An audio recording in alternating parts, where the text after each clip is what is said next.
ପିଲାମାନେ ଆଜି ଗୋଟେ ଆମେ ସୁନ୍ଦର ବିଷୟ ଆଲୋଚନା କରିବା ଯେଉଁଟା ହେଉଛି ଇ ବିଜନେସ୍ ଆଉ ଇ ଗଭର୍ନାନ୍ସ। ତାହେଲେ ଇ ଗଭର୍ନାନ୍ସ ଇ ବିଜନେସ୍ କ'ଣ? ନା ଇ ବିଜନେସ୍ ଏଇ ଯେଉଁ ଇ ଲାଗୁଛି ଏଟାକୁ ଆମେ ଇଣ୍ଟରନେଟ୍ରେ ବିଜନେସ୍ ଯେଉଁ କରୁଛେ ତାକୁ ଇଣ୍ଟରନେଟ୍ ବିଜନେସ୍ କହୁଛେ। ଇ ଗଭର୍ନାନ୍ସ କ'ଣ ନା ଇଲେକ୍ଟ୍ରୋନିକ୍ डिवाइसेस ମାଧ୍ୟମରେ ଯେଉଁ ଗଭର୍ନାନ୍ସ ହେଉଛି, ଯେଉଁ ସରକାରଙ୍କର କାର୍ଯ୍ୟକ୍ରମ ସବୁ ସମ୍ପାଦିତ ହେଉଛି ତାକୁ ଇ ଗଭର୍ନାନ୍ସ କୁହାଯାଏ।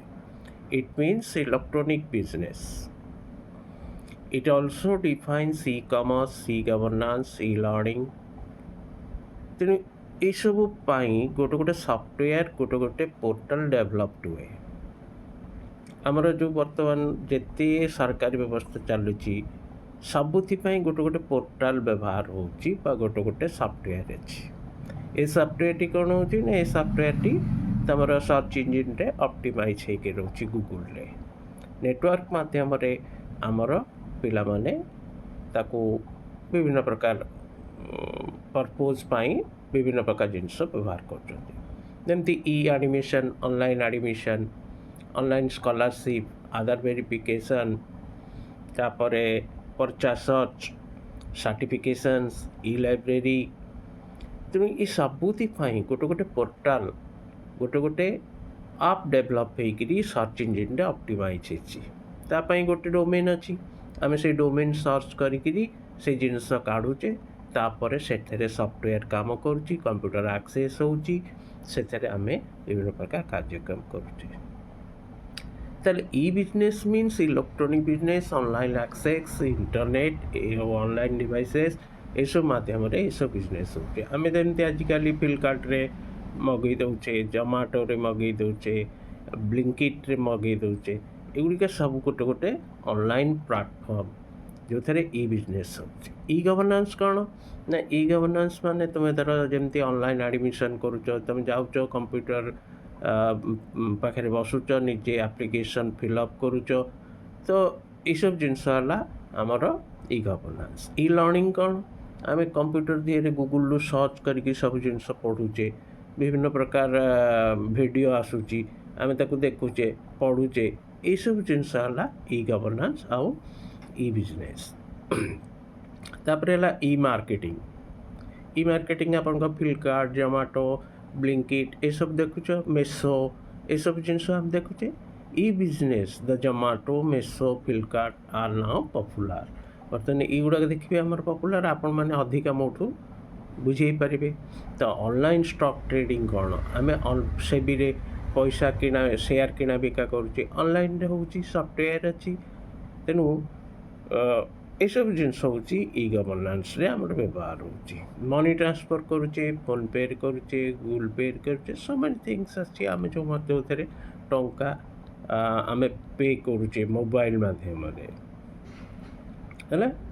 तो ये जिनस गुड़िक आमर money transfer also another one जो थे आम धरतु फोन पे आम कहे, गूगल पे कहे, से आम टंका पठाऊे। सो ड्यू टू दिस ये सब जिनस गुड़िक मध्यम students citizens are getting economical privileges. समय भी पिलांकर धरतु आम जोमाटो मगई दौचे, घर रोषे करने, तो जोमाटो मगईदे सी आणिक दंडुआ दे दूसरी, तो आम खाईदे। तेणु आमर इकोनॉमिकल बेनिफिट हो, टाइम आमर सेव हो, so many things, labour save हो, सो मेनी थिंग्स आमर लाभ हो। तेणु एपाई को माने उत्तरदायी रोचंती ना website, CEO, location, communication, access, reliability and involve technologies. तेणु प्रथम जिनस आम कहवा जे ये देखु प्रथम जिनस आमर गोटे वेबसाइट रोचे, से वेबसाइट टी सर्च इंजिन ऑप्टिमाइज होची, सर्च इंजिन काम करुच्ची, गूगल रे रोचे, आम पोर्टाल को खोजुचे, खोजिक बाहर करुचे, बाहर करके आम काम करुचे। लोकेशन, लोकेशन वाइज आमर काम करुच्ची। कम्युनिकेशन, कम्युनिकेशन डिफरेंट लैंडमैन पैनमैन सबुथे आमर सेटा काम करुच्ची। तापर है कम्युनिकेशन, सेंडर टू रिसीवर जाऊँगी, एक्सेस होची, अर्थात कंप्यूटर मोबाइल काम करुँच। रिलायबिलिटी बहुत सहज, फ्लेक्सिबिलिटी ଏବଂ ଭରସାଯୋଗ୍ୟ ତାକୁ ଆମେ କହୁଛେ ରିଲାଏବିଲିଟି ଆର୍ ଦ ଇନଭଲ୍ଭ ଟେକ୍ନୋଲୋଜିସ୍। ଏଇସବୁ ଜିନିଷ ଗୁଡ଼ିକ ୟା ଦେହରେ ଇନଭଲ୍ଭ ହୋଇକି ରହୁଛି। ଆଜି ଆପଣ ଆଧାର ସର୍ଚ୍ଚ କରନ୍ତୁ, ଆଜି ଆପଣ ଆପଣଙ୍କର ପ୍ୟାନ୍ କାର୍ଡ଼ କୁହନ୍ତୁ, ଆପଣଙ୍କର ଇ ଆଡ଼ମିସନ୍ କୁହନ୍ତୁ, ଆପଣଙ୍କର ଇ ସ୍କଲାରସିପ୍ କୁହନ୍ତୁ, ଯେତେ ପ୍ରକାର କାର୍ଯ୍ୟକ୍ରମ ସବୁଥିରେ ଅନଲାଇନ୍ରେ କାମ ହେଉଛି।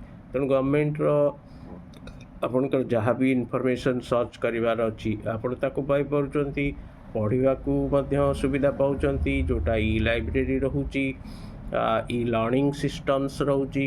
ତ ଗରିବ ପିଲାମାନେ ମଧ୍ୟ ଟ୍ୟୁସନ୍ ନ ଯାଇକରି ବହୁତ ଜିନିଷ ଗୁଗୁଲ୍ ସର୍ଚ୍ଚରୁ ଖୋଜିକିରି ପଢ଼ିପାରୁଛନ୍ତି।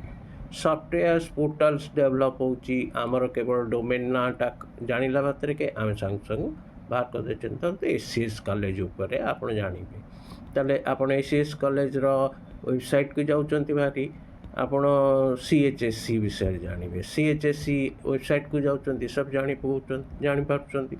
ତେଣୁ ଏସବୁ ଜିନିଷ ଆମର ପ୍ରଥମ ଜିନିଷ। ଆଉ ବର୍ତ୍ତମାନ ସବୁଠାରୁ ଇମ୍ପୋର୍ଟାଣ୍ଟ ଜିନିଷ ହେଉଛି ଆପଣ ଜୁଡ଼ିସିଆରୀ ଯାଆନ୍ତୁ, ସବୁ ଜିନିଷ କୋର୍ଟ କାଚେରୀ ମାମଲା ମଧ୍ୟ ସବୁ ଜିନିଷ ୟୁ କ୍ୟାନ୍ ଅନଲାଇନ୍ ମାଧ୍ୟମରେ ସବୁ ଜିନିଷ ଜାଣିପାରିବେ। ବର୍ତ୍ତମାନ ସାର୍ଟିଫିକେସନ୍ ଆପଣ ଇନକମ୍ ସାର୍ଟିଫିକେଟ୍ ବାହାର କରିପାରୁଛନ୍ତି, ଆପଣ ରେସିଡେନ୍ସ ସାର୍ଟିଫିକେଟ୍ ବାହାର କରିପାରୁଛନ୍ତି, so many things you can do. ତେଣୁ ଏତେ ସୁନ୍ଦର ଭାବରେ ବର୍ତ୍ତମାନ ଡିଜିଟାଲ୍ ସ୍ପ୍ରେଡ୍ ହୋଇଗଲାଣି। ବର୍ତ୍ତମାନ ଆମେ without internet we can't exist, ଆମେ ବଞ୍ଚିପାରିବାନି। ତେଣୁ ଇ ବିଜନେସ୍ ଇ ଗଭର୍ଣ୍ଣାନ୍ସ ଆମ ପାଇଁ ଗୋଟିଏ ବରଦାନ ସଦୃଶ ଏବଂ ତାଦ୍ୱାରା ଆମେ ଗରିବ ଲୋକମାନେ ବିଶେଷ ଉପକୃତ ହୋଇପାରୁଛେ। ତେଣୁ ଗୋଟେ ଏକୁ ସ୍କ୍ରିନଶଟ୍ ନେଇଯିବେ, ଏକୁ ଆପଣ ଦେଖିକିରି ଯେତେ ବଢ଼େଇ ପାରିବେ ଆପଣଙ୍କର ହେଇପାରିବ। ତେଣୁ ଇ ଜିନିଷ ଆମେ ଜାଣିଲେ ଇ ବିଜନେସ୍ କ'ଣ, ଇ ଗଭର୍ଣ୍ଣାନ୍ସ କ'ଣ, ଇଲେକ୍ଟ୍ରୋନିକ୍ସ ଗଭର୍ଣ୍ଣାନ୍ସ କ'ଣ ଆଉ ଇଲେକ୍ଟ୍ରୋନିକ୍ ବିଜନେସ୍ କ'ଣ, ଏ ଦୁଇଟା ଜିନିଷକୁ ଆମେ କେମିତି ବଢ଼େଇକିରି ଲେଖିବା, ଏତିକି ଜିନିଷ। ତେଣୁ ପ୍ରଥମେ ବୁଝିବା ଅନଲାଇନ୍ କ'ଣ ଅଫଲାଇନ୍ କ'ଣ। ତେଣୁ ଅନଲାଇନ୍ରେ ଆମର କେଉଁ ସବୁ କାମ ହେଉଛି ସେଇଟା ହେଲା ଇ ଗଭର୍ଣ୍ଣାନ୍ସ, ଇ ବିଜନେସ୍ ହେଲା। এইটা ଆଜି ଗୋଟେ ଜିନିଷ ପଢ଼ିଲେ, ନେକ୍ସଟ କ୍ଲାସ୍ରେ ଆମେ ପଢ଼ିବା IT ଆପ୍ଲିକେସନ୍ସ ଉପରେ। Thank you. ଆଜି ଏତିକି।